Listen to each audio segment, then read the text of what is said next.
অনেকেই ভুলভাবে নেয় যে ও তুই সাকিব খান হইতে পারবি না। আমার তো একটা ইচ্ছে থাকতেই পারে, আমার যে লুক সেটা হচ্ছে আমি চেঞ্জ করতে পারছি না, এটা নামে প্রবলেম। সবাইকে স্বাগত সময় বিনোদন আড্ডায়। সাথে আছি আমি ফারজানা লিনা এবং আমার সাথে আজকে অতিথি হিসেবে আছেন অভিনেতা শিশির সর্দার।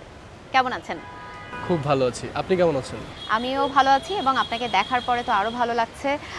অনেকদিন পরে আমাদের দেখা, সেই জায়গা থেকেও ভালো লাগছে। কিন্তু এখন একেবারে এই মুহূর্তে অনেক কাজ করছেন, সেরকম একটা সময়ে দাঁড়িয়ে আসলে কেমন লাগছে? এই ব্যস্ত থাকার জন্যই তো এত কষ্ট করছি, এত স্ট্রাগল করছি, তো ভালোই লাগছে।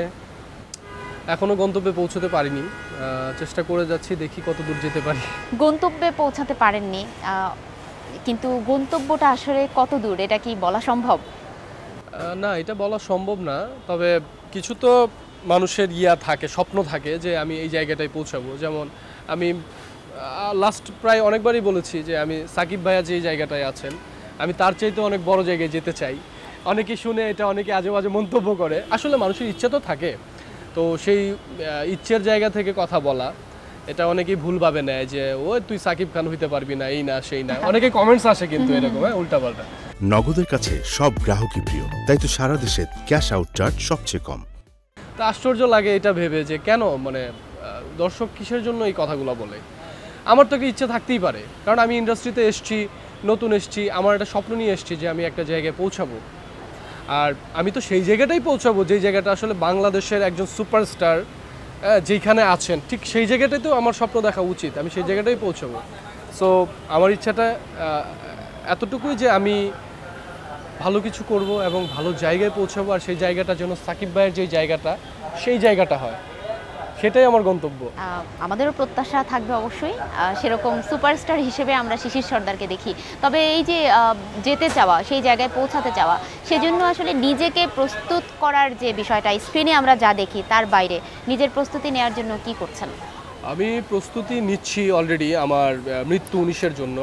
আমার যে লুক সেটা হচ্ছে আমি চেঞ্জ করতে পারছি না অলরেডি, কারণ আমার চুল খুব অগোছালো, এলোমেলো, আমাকে সেভাবেই থাকতে হচ্ছে। আর যে কাজগুলো করছি এর ভিতরে থেকেই করছি, তো ওই ছবিটার জন্য আসলে আমি নিজেকে ওইভাবেই প্রিপেয়ার করছি, কারণ আমার ওইখানটায় এমন একটা লুক এবং গল্পটা এত ভালো যে আসলে ওইখানে কম্প্রোমাইজ করা যাবে না, কোনোভাবেই পসিবল না। সেই জন্য আমি ওই জায়গাতেই আছি এবং সর্বোচ্চ চেষ্টা করছি যেন একটা দর্শক যেন যখন এই মুভিটা দেখবে হলে গিয়ে, ওই যে ক্যারেক্টারটার মানুষটা যেন একদম মিশে যায়, যেমন এক মনে হয় বাস্তব। আমি সেইভাবেই ইনশাল্লাহ নিজেকে ক্রিয়েট করছি এবং করে যাব। আচ্ছা, এই সিনেমার যে মহরতটা বেশ ঘটা করেই মহরত হয়ে গেল কিছুদিন আগে, তো সেক্ষেত্রে কি মনে হয় আর কতদিন নাগাদ এটার শুটিং শুরু হতে পারে? নগদের কাছে সব গ্রাহকই প্রিয়, তাই তো সারা দেশে ক্যাশ আউট চার্জ সবচেয়ে কম। আমাদের এই গল্পটাতে না আমরা প্রথমে বলেছি যে কম্প্রোমাইজ করা যাবে না, ছাড় দেওয়া যাবে না। তো এইটার লোকেশন হচ্ছে কি ঢাকার মধ্যে বিভিন্ন জায়গায়। তো আমরা চাচ্ছি যখন শ্যুটে যাব একবারে ছবিটা মিনিমাম 90% শেষ করে ফেলি। যদি 10% আটকে যায়, চেষ্টা আছে 100% শেষ করার, বাট যদি আটকে যায় সেক্ষেত্রে আমরা প্ল্যান করছি যে 90% মতো শেষ করে ফেলবো। তো এখানে আর্টের অনেক ব্যাপার আছে, যার কারণে আমরা চক আউট করছি। প্রত্যেকটা জিনিস চাচ্ছি যে স্টেপ বাই স্টেপ কার শ্যুট হবে, মিশা ভাইয়ের শ্যুট কবে হবে, যারা সিনিয়র আর্টিস্ট আছে ওইভাবে স্টেপ বাই স্টেপ আমরা করছি। আর একটা মূল প্রবলেম যেটা হচ্ছে আপাতত, সেটা হচ্ছে যে রাজদীপা একটু সিক। আমার যে নায়িকা আছেন কো আর্টিস্ট, সে সিক, ওর নিঃশ্বাসের প্রবলেম বেশ কিছুদিন যাবত, যার কারণে একটু ডিলে হচ্ছে। তা আমাদের পরিকল্পনা ছিল কোরবানি ঈদের আগে স্টার্ট করা, সেটা করতে পারিনি, কারণ এত বড় প্রজেক্ট চাইলেও হুট করে যে শ্যুট করতে পারবো না। চাচ্ছি যে ভালোভাবে করার জন্য, তাই প্ল্যান করছি যে একবারে কোরবানি ঈদের 2 মাস পর যাব। আমাদের প্ল্যান ছিল ডিসেম্বরে যাওয়া, ডিসেম্বরে যে একবারে শেষ করা, বাট ডিসেম্বরের আগেই মেবি শুটে যাব। এর বাইরে সেন্সর জটিলতায় আটকে আছে আপনার একটা সিনেমা, সেই সিনেমাটার আসলে কি আপডেট বা কি? মধ্যবিত্ত সিনেমাটা হয়েছে ওই সেন্সর আনকাট দিয়েছে তারা প্রথম। তো হুট করে আমি ডিরেক্টরের সাথে যখন কথা বললাম, তা উনি বললো যে এটা নামে প্রবলেম। হ্যাঁ, নামে কেন প্রবলেম হবে? এত সুন্দর একটা নাম, মধ্যবিত্ত, কত সুন্দর একটা নাম, এটা কেন প্রবলেম হবে? ওরা বলতেছে এক্স্যাক্টলি ওরা কিছু বলতে পারছে না। ওরা বলতেছে এই নামটা নাকি রাখলে প্রবলেম হবে, দেশে সরকারের প্রবলেম হবে, এই বিভিন্ন রকমের কথা বলছে সেন্সর বোর্ডে। তো আমি তো আসলে ওনার মুখে শোনা কথা, আমি তো আসলে জানি না মূল ঘটনাটা কি। তো যাই হোক কিছুদিন আগে আমাকে বললো যে দিয়ে দিছে, নামটা পেয়ে গেছি। তো আবার সে আমাকে কয়েকদিন আগে ফোন দিয়ে বলতেছে না আবার আটকায় দিছে, আবার চিঠি দিছে, আবার আটকায় দিছে। তাই বললাম কেন, এটা কেন করলো? জানি না আসলে কেন এটা হচ্ছে। যাই হোক এখন আমিও আসলে জানি না, ওদের যেটা শর্ত ছিল যে এই শর্ত অনুযায়ী এটা করতে হবে।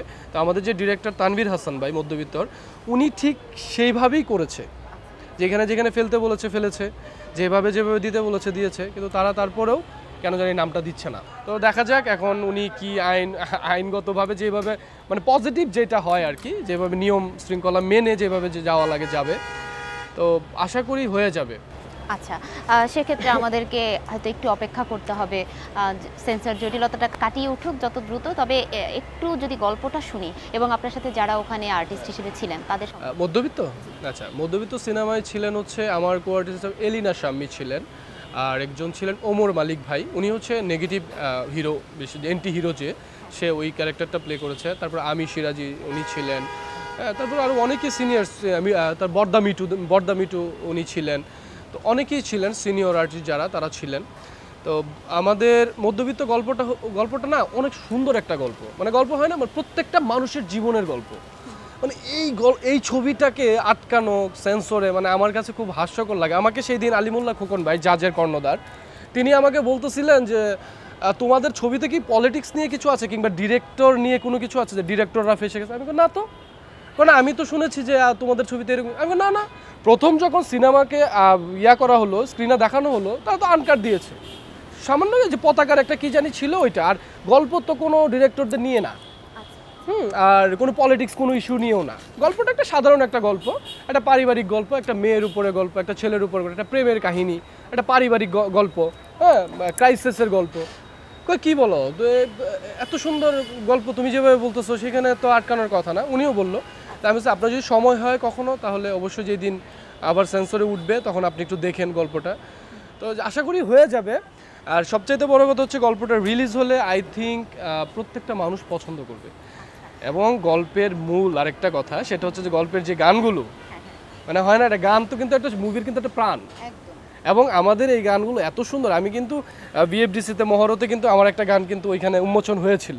ভেরি রিসেন্টলি আমরা ঢাকাতে জ্যাম গানটা দেখেছি, দুর্দান্ত একটা গান, দর্শকরা যেটা অনেক পছন্দ করেছে।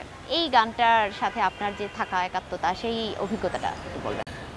খুবই ভালো এক্সপিরিয়েন্স ছিল যখন গানটা আমাকে দেয়। মানে আমার তো আসলে সাধারণত বাইরে কাজ করছি না তেমন একটা, তো গান তো করাই যেতে পারে, আর এত সুন্দর একটা সং আমাকে যখন পাঠালো, তো আমি বললাম কী টাইপের গানটা করতে চাচ্ছেন আপনারা বলেন। তাহলে একটু বিগ অ্যারেঞ্জমেন্ট হবে, একটু সিনেমার গানের মতো হবে, ভালো হবে। ওকে ফাইন, তাহলে করা যেতে পারে।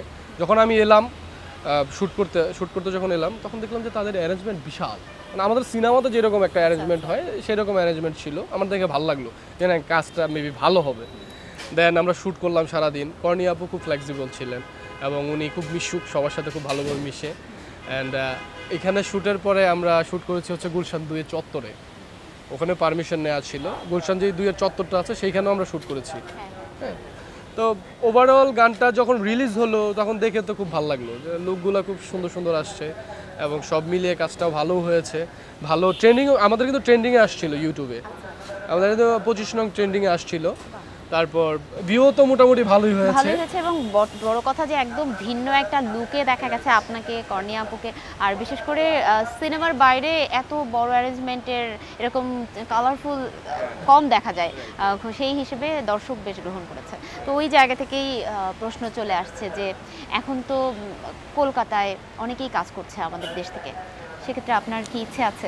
হ্যাঁ, আমার ইচ্ছে তো অবশ্যই আছে। আমার মানে মূলত আমার নিজের যে চিন্তা ভাবনা, সেখান থেকে আমি ভাবছি যে আমি আমার বাংলাদেশে যে আমার ফিল্মগুলো রিলিজ হোক। অ্যান্ড কারণ আমার রিলিজ না হলে তো আসলে আমি কি দেখাবো একটা মানুষকে। তো আমার 3টা ফিল্ম কিন্তু কমপ্লিট। 3টা বলতে আমার 2টা হচ্ছে একদম, একটা হচ্ছে আপনার অপূর্ব রানা ভাইয়ের জল রং, আরেকটা হচ্ছে ওটা সরকারি অনুদানের, আর একটা হচ্ছে মধ্যবিত্ত। তো এই 2টা, জল রং কিন্তু আবার সেন্সর হয়ে গেছে, আর মধ্যবিত্ত। এছাড়া আরেকটা কাজ করেছি জাজের ময়নাতে, কেমিও দিয়েছি ওটাতে আমি। হ্যাঁ, তো ওটাও সেন্সর হয়ে গেছে। তো আমি চাচ্ছি যে রিলিজ হলে দেন আমার মৃত্যু 19 কমপ্লিট করে দেন আমার একটা অবশ্য কথা হচ্ছে, কলকাতা একটা প্রজেক্টের কথা হচ্ছে, ওটা সারপ্রাইজ থাকলো, দেখা যাক কি হয়। তো এখন যেই ব্যস্ততাগুলো আছে সেগুলো তো চলছে, সামনে আর কি কি কাজের প্ল্যান আছে? ব্যস্ততা বলতে আমি অলরেডি দুটো কাজ কমপ্লিট করেছি। একটা হচ্ছে বেলাল খানের, যিনি হচ্ছে আমার মধ্যবিত্ত সিনেমায় একটা গান গেয়েছেন, খুব সুন্দর একটা গান। তো ওনার একটা গান করেছি আমি লাস্ট, দারুণ একটা ডিফারেন্ট লুক ছিল, মিউজিক ভিডিও লাইক। তো ওইটা লুকটা ডিফারেন্ট ছিল, যেমন যে ডাকাতে জ্যাম যেরকম একটা লুক ছিল, এইখানে একদম ডিফারেন্ট একটা ওয়েটার, খুব সুন্দর একটা গল্প। কাজটা খুব দারুণ হয়েছে, উনি ডিরেকশন দিয়েছেন, কাজটা খুব ভালো হয়েছে, কাজটা খুব শীঘ্রই রিলিজ হবে। এর মধ্যে আরেকটা কাজ করেছি আমি, ওটাও খুব ভালো একটা কাজ, বড় একটা প্রজেক্ট, সেটা হচ্ছে যে শওকত রেজা ভাইয়ের, ওনার কাজ কিন্তু বরাবরই খুব ভালো হয়। তো আমি ওই ডাকার জ্যামের পরে মানে এই দুটো ডাকার জ্যামের আগের ওই কাজটা ছিল। তো এই তিনটা কাজ আমার খুব ভালো কাজ, ঈদে এবার রিলিজ হবে, ধামাকা। তিনটা গান, দুটো গানই একদম ধামাকা। তো এছাড়া হচ্ছে নতুন কাজের যে পরিকল্পনা, সেটা তো আমি বলেছি মেবি একটা ওয়েব ফিল্মের কথা, যে একটা ওয়েব ফিল্মের কথা চলছে। একটা হচ্ছে রাজদীপার সাথে আরেকটা ওয়েব ফিল্মের, সেটা অনেক বড় একটা প্রজেক্ট। তো আমি সেটা এখন বলতে চাচ্ছি না, বাংলাদেশের একজন সিনিয়র একজন অ্যাক্ট্রেস ওটাতে থাকবেন, আর মেবি ওটার ডিরেকশন দিবেন মেবি এমডি ইকবাল ভাই। তো ওটা অনেক বড় একটা প্রজেক্ট, আমি আসলে চাচ্ছি যে কাজটা স্টার্ট করার পর বলতে। তো যেহেতু সামনে কি কাজ করছি বলতে হলো, সেজন্যই বলা।